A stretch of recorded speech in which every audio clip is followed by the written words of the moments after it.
When it comes to core training after a spinal fusion, you've got to be picky when it comes to what core exercises that you pick. Now, whether you had a fusion, you've had any other kind of spinal surgery, or if you're dealing with chronic low back pain, you've got to pick the right exercises. They're not all created equal. I'm gonna give you my top 4 core exercises that you should not do if you have been fused, any kind of surgery, or currently struggling through chronic low back pain. Don't do these exercises. I give you permission to take them from your program, kick them out, and never do them again. And I promise you, you will get stronger and smarter in the meantime. So the first exercise I wanna rid you of is an exercise that you see quite often. It is a staple in the fitness space. It's something that most people do. I think the military has coined this exercise as their #1 exercise, and that is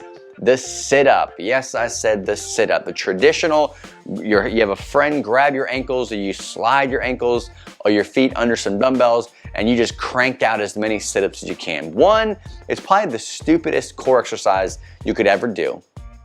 Just from a functional standpoint, most people who actually do them for any amount of reps and time, your hip flexors become on fire, because odds are your core is failing because it's so weak. So you start using your hip flexors and your quads to do the work.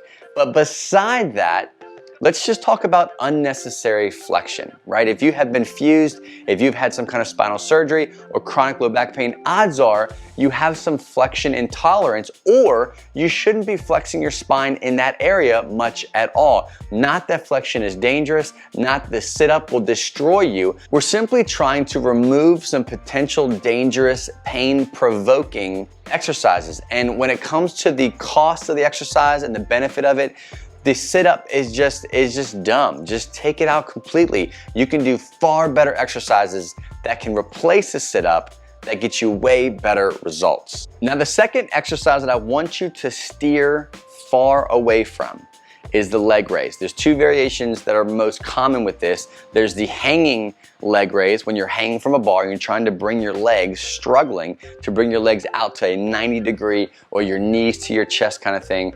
Or there's the on your back variation. If you've been fused, if you've had a spinal surgery, if you have chronic low back pain, stay away from the leg raised variations altogether. They're unnecessary. They're extremely hard. They're an advanced exercise. Most people who are dealing with chronic low back pain or life after fusion, life after surgery, do not need to do this. It'll be a while before you do this. And even if you ever want to do it, there's so many other exercises that you can do that are just as beneficial to you and get you the same results, if not more.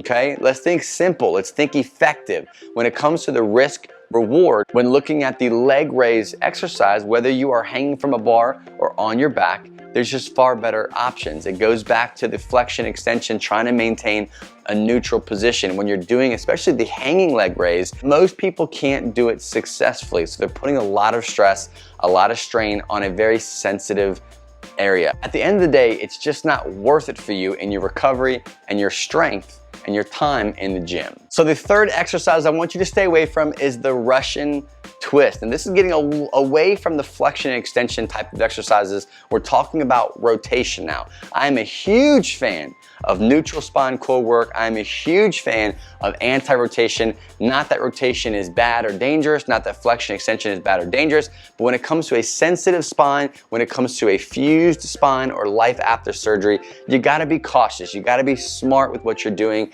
and you wanna think about resilience. You wanna think about long-term longevity with your time in the gym. The Russian twist is one of those exercises that if you never did it again, it would be A-OK. There's all kinds of anti-rotation type of stuff and even slight rotation type of stuff that you can do that's still safer and more beneficial for you and your spine. This is especially true if you have had a fusion.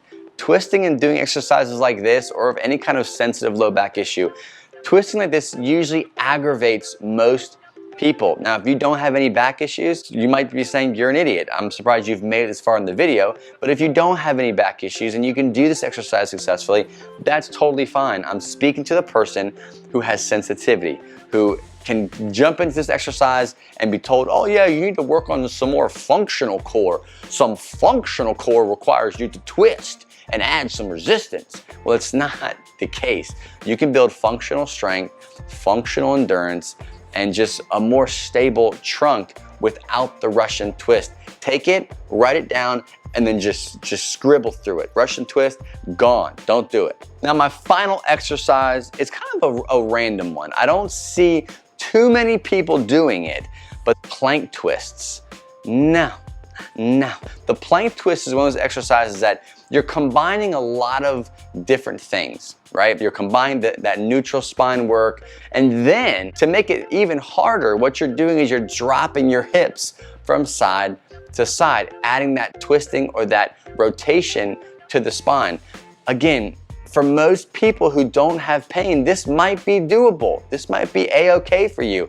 But if you have a sensitivity in your low back, if you've had a fusion, any kind of spinal surgery, you cannot do this and you're not missing out. Take this exercise, the plank twist, and remove it from your program. There's tons of other exercises that you can do in replace of this plank twist that are far more beneficial for you. So I know what you're thinking. You're like, only 4 exercises? That means I can do everything else there is out there to do? No, this is just 4 of my top ones that I know that if you removed from your program 100% for the rest of your life and never looked back, it would benefit you. It would absolutely, your results would skyrocket when it comes to actually you training your core safely and strategically. So what should you do from here? Now, there's a few different things you can go. I've got some videos that I'll link up in the description below and on this video here of some go-to core training videos, especially if you've had a fused spine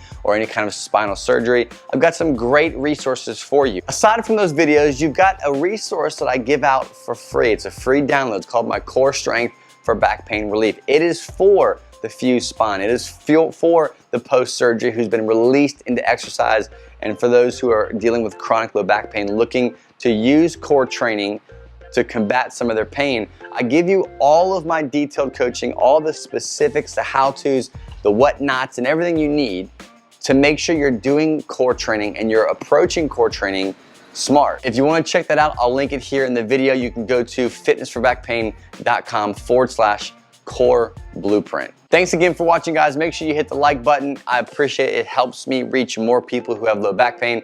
Make sure you subscribe and hit the bell notification so that you get notified every single video that I put out. If you like this, make sure you share it. If you have any questions on other exercises that seem questionable, if you have a history of low back pain, post it below. Which exercise have you taken out of your program 100% that is not on the list that I gave you?